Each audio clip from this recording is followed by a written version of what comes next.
Yeah. Okay. And here's Rhett, and he's from, do you want to say that again? Royal Astronomical Society out of Kitchener-Waterloo. Hi, guys. For you guys, why don't you check out his channel, his page, and see what they're doing. They do observatories up here this way, and he built this base, which looks amazing. I'm not sure if that's birch, hardwood or whatever, but looks awesome.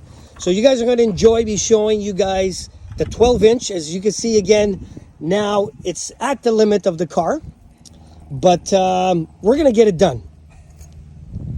Even though that Joe has to go walking back to Even though Toronto. Joe has to walk into Starfest, we're going to do it. We're going to get it done. Maybe we can get a ride someone to go to Toronto. Yeah.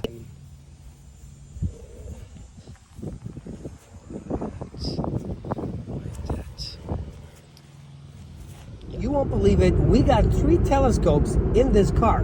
We have a Meade 12-inch light bridge in the front.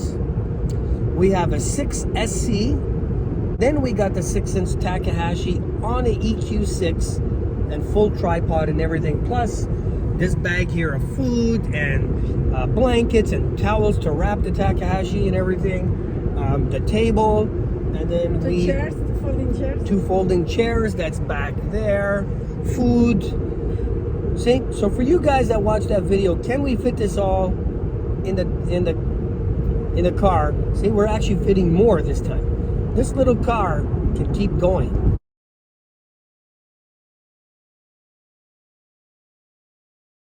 Hey guys, so we're back from Starfest now. I'm gonna show you guys. I'm gonna put it on time lapse and you guys are gonna see what I'm pulling out. Okay, what I'm gonna do is you can still see the car, but I wanna put all this stuff over here. So this is the only angle I can find where you can kind of see a little bit of both. So just so you can see what I put down here.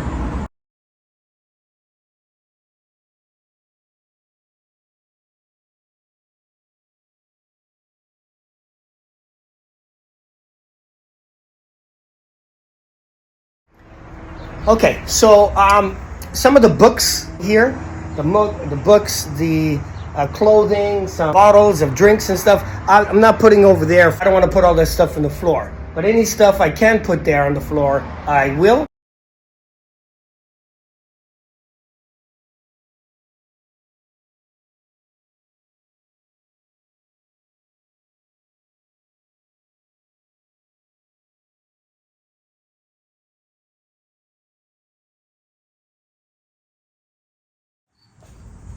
Okay guys, so that's it. 6-inch Takahashi, the light bridge. Of course I have to take the light bridge, there's the other few pieces, apart. Like the base, I gotta take each piece separate, not fully assembled. 6-inch SC, there's a tripod for it. The tripod for the tack, this is the tripod for the 6SC. Sorry, this is the poles for the light bridge. This is the dew shield. Even though there is the fabric one. So there we go. And not including that stuff that's on that table.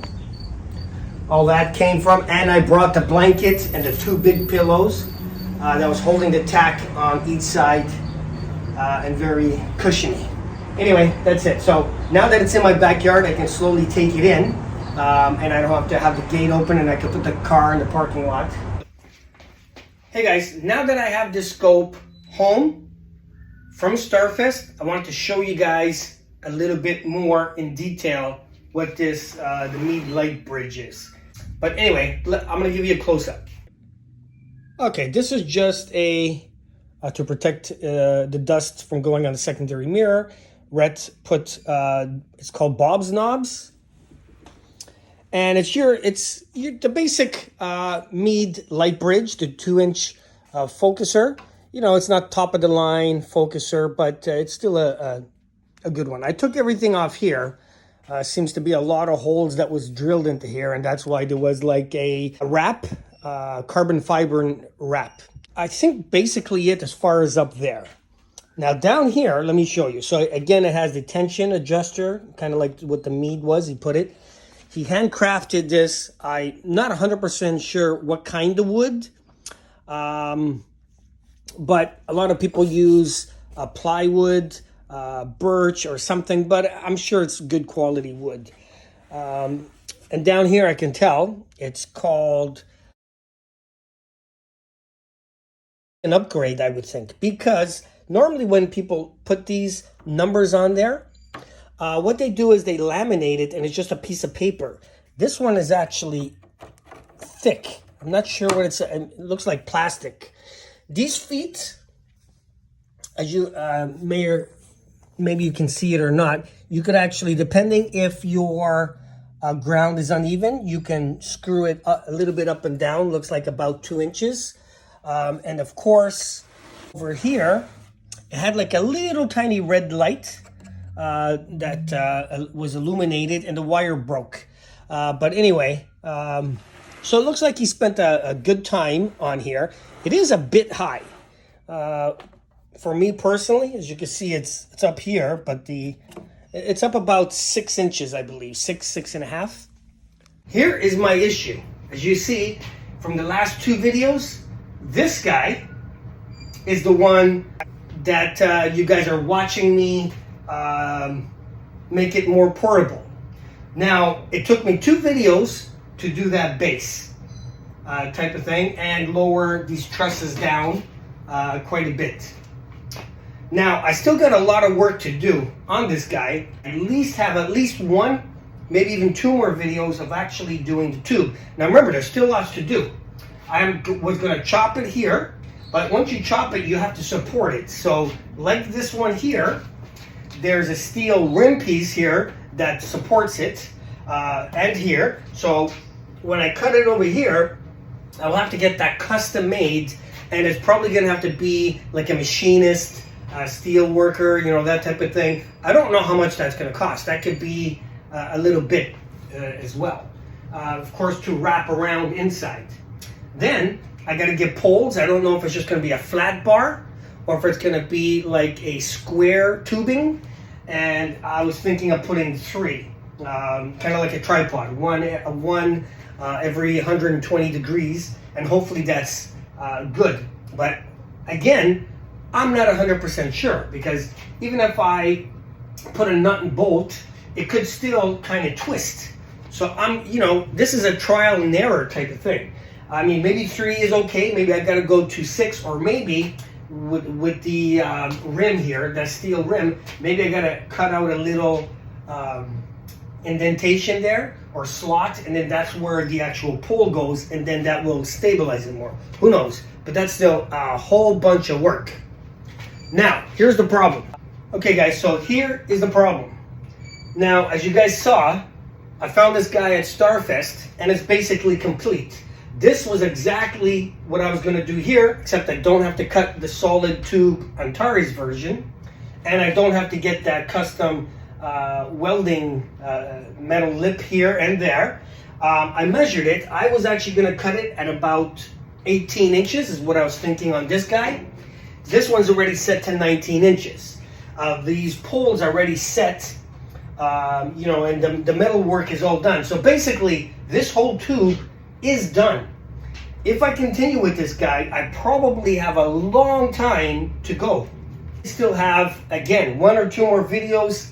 I would say at least another month, and then I don't know how much it's going to cost to do all that metal framing and the bars and all that. So still a lot of time and effort to be done to convert this guy to be like that.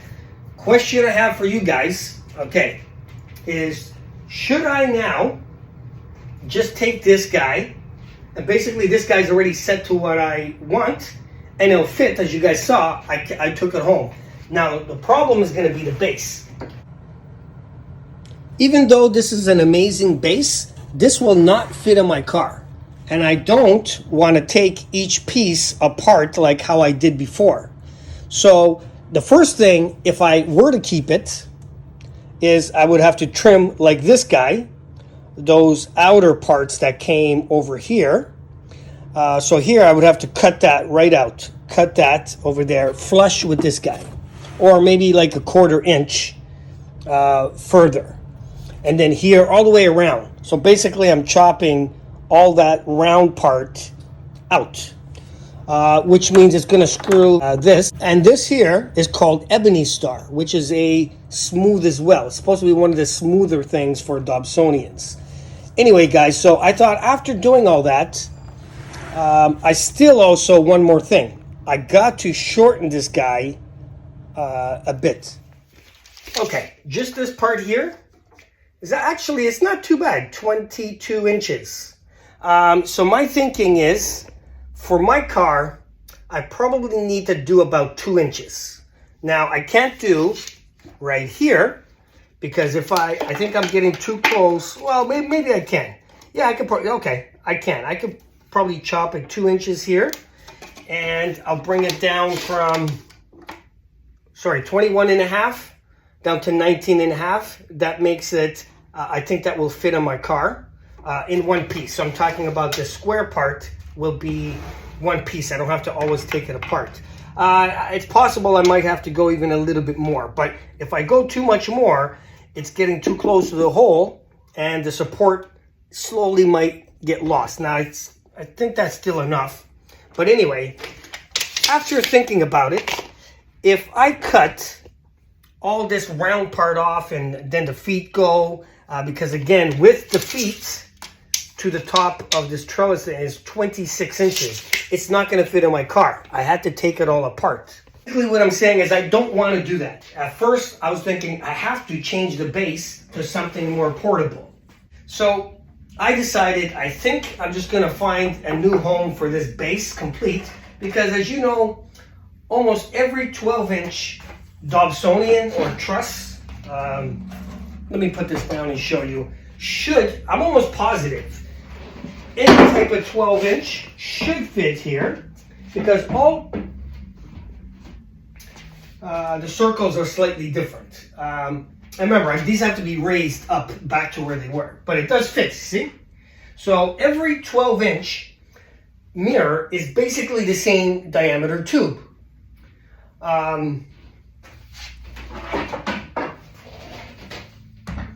Okay, let me put them back on its original base. So as you can see, just about every 12-inch, being it's the same tube, will fit. So I am not going to cut this guy on the sides and I think it's going to wreck this beautiful base.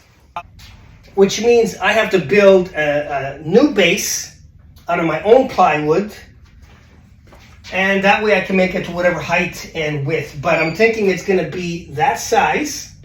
So do you guys agree? I need your opinion before I do this. Just take this guy, build a new base, and I have all the portability I need. Or would this be a good video to continue chopping? But it's going to take me another 1 to 2 months. It's going to cost a lot. If I screw it up, okay, then this one was actually pretty expensive. The mirror is better quality, and this mirror was basically brand new. It was just refigured and polished. So that is normally, in Canada, it's not as cheap. This came from the US. The customs, the borders, you know, all that. So, you know, you guys in America, it's probably cheap there. I mean, probably $300 or so. Here, it's almost double that cost. So, anyway, what do you guys think? Should I just, before I start tearing this guy up, just sell it and have the new person, and maybe they might like an ultralight base. They just have to counterbalance, and that's it. Or they can put these trusses back up here, okay? But then these 3 pieces of wood have to be back to its original height. Then these 3 have to be back up to about here. So what do you guys think I should do? Just go for this, since this whole part is basically done, and just redo a base, which would be easy, because what I could do is just trace this base or that base into new plywood and just cut it. That's it. It's pretty much done. That is another video in itself, but I think the portability is already here, and I don't have to fool around with this one for another month or 2. Remember too, Angeles comes over on weekends. I work, so it's like it's not like I have time every day to do these things. So what is your opinion, guys? What do you want me to do? You want me to keep going show you guys, but if I mess up, I'm really going to mess up, and I'm going to be out a lot of money on that. Or just, I have what I need, even though it took 2 years from when I ordered it to finally find one for sale on the used market. Just now continue with that guy. Anyway, that's it, guys. So that's my problem. You guys tell me what I should do. I'll listen to you guys, but I don't 100% know which direction I should go. Joe Jaguar, like, comment, subscribe. If you know anybody that's getting into astronomy, send them my channel link. If you guys are on the forums and someone's asking for a video that I already have, share my link with them. Why not you? Why not me?